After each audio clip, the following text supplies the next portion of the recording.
რა შემთხვევაში ვატარებთ ლაპარასკოპიას ენდომეტრიოზის დროს? მოგეხსენებათ, რომ წლების განმავლობაში ლაპარასკოპია მიიჩნეოდა ენდომეტრიოზის დიაგნოსტიკის და მკურნალობის ოქროს სტანდარტად.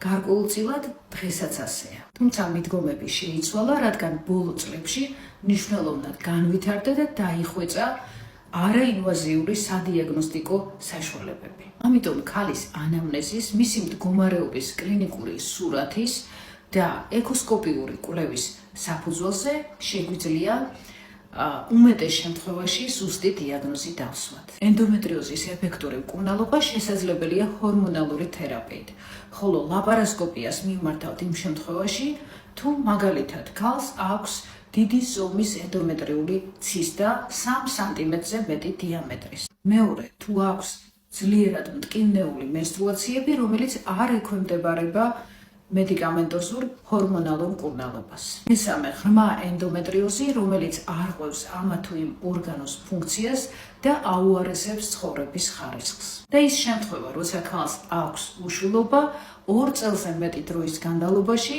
და ამავე დროს აქვს ენდომეტრიოზი.